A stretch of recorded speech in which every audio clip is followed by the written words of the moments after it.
दोस्तों नमस्कार।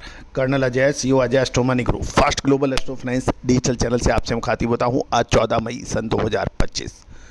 दोस्तों, अजय एस्ट्रो मनी गुरु देश का पहला चैनल है जो 42 कमोडिटीज 5 मार्केट पर लगातार अपडेट और विश्लेषण आप तक प्रस्तुत करते हैं। खाद्य तेलों में चाहे वो पाम तेल हो, सोया तेल हो, मूंगफली तेल हो, सरसों तेल हो या फिर ऑयल, कॉटन सीड ऑयल यानी बिनोला तेल हो, इस पर लगातार अपडेट और विश्लेषण हम आप तक प्रस्तुत करते हैं। कैस्टर सीड और ग्राउंड नट यानी मूंगफली के ऊपर भी हम आपको लगातार अपडेट देते हैं। दोस्तों, कहा जाता है कि खाद्य तेलों के व्यापारी को यदि विश्लेषण समझ में आ जाए या मिलर्स को विश्लेषण समझ आ जाए तो उसका प्रॉफिट कई गुना बढ़ता है। और ये भी ध्यान देने वाली बात है कि खाद्य तेल एक ऐसी कमोडिटी है जो साल दर साल बढ़ेगी, घटेगी किसी भी कीमत पे नहीं, क्योंकि जनसंख्या का बढ़ाव साथ साथ रिक्वायरमेंट और आवश्यकताएँ लगातार बढ़ेंगी, बिल्कुल भी कम नहीं हो सकती। तो फिर इंडस्ट्री के लिए परेशानी क्या है? क्योंकि सेल की तो परेशानी है ही नहीं, क्योंकि लगातार उपभोग बढ़ रहा है। तो समस्या ये है कि उतार चढ़ाव को सही समय इस पर नहीं समझ आना। उसके लिए दोस्तों अग्रिम रिसर्च रिपोर्ट के लिए आप संपर्क करें। आप निश्चित माने आपका व्यापार पहले की गति से अधिक चलेगा। जानिए रिपोर्ट, एक विशेष रिपोर्ट।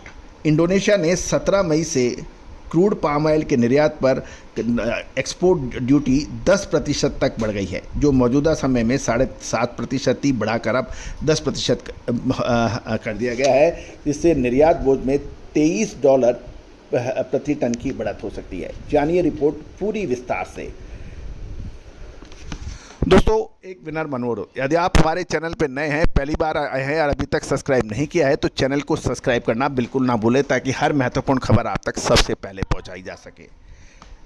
दोस्तों, खबर निकल के आ रही है कि इंडोनेशिया के वित्त मंत्रालय द्वारा जारी एक नोटिफिकेशन के अनुसार 17 मई से, यानी आज 14 मई है, अगले 3 दिन में 17 मई से कच्चे पाम ऑयल यानी सीपीओ पर निर्यात शुल्क 7.5% से बढ़ाकर 10% करने की घोषणा की है।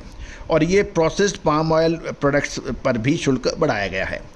ये कदम इंडोनेशिया सरकार द्वारा सितंबर 2024 में प्रगतिशील मूल्य आधारित शुल्क प्रणाली से प्रतिशत आधारित ढांचे में बदलाव के बाद उठाया गया है।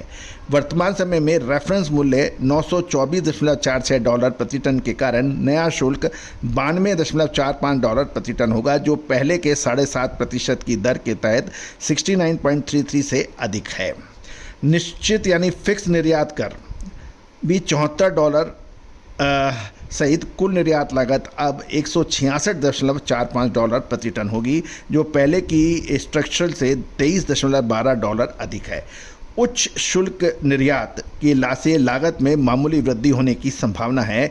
ये प्रमुख मूल्य संवेदनशील बाजारों में इंडोनेशिया की प्रतिस्पर्धात्मक कैपेसिटी पर असर डाल सकता है। बाजार में अब एक विशेष मैसेज जा रहा है। साथ साथ आने वाले हफ्तों में निर्यातक और डाउनस्ट्रीम प्रोसेसर्स की प्रतिक्रिया पर अब काफ़ी बारीक नज़र रखी जा रही है।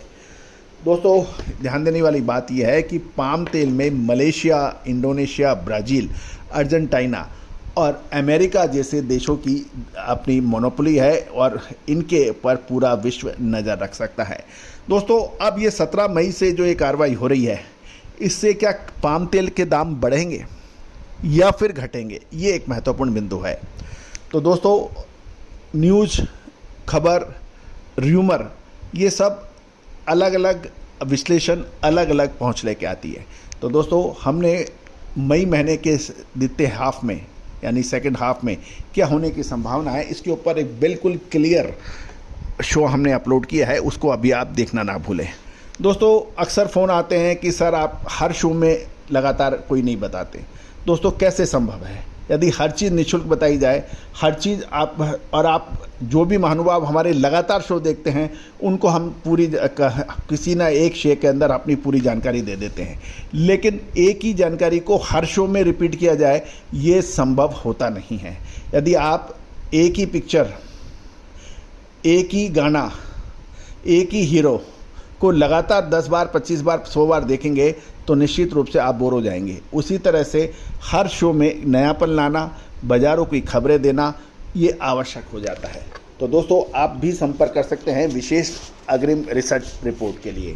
दोस्तों हमारे चैनल को लेके बड़े लोगों को परेशानियां होती हैं, बहुत अनगल प्रलाप भी करते हैं क्योंकि क्वालिटी कंपेयर होने लगती है।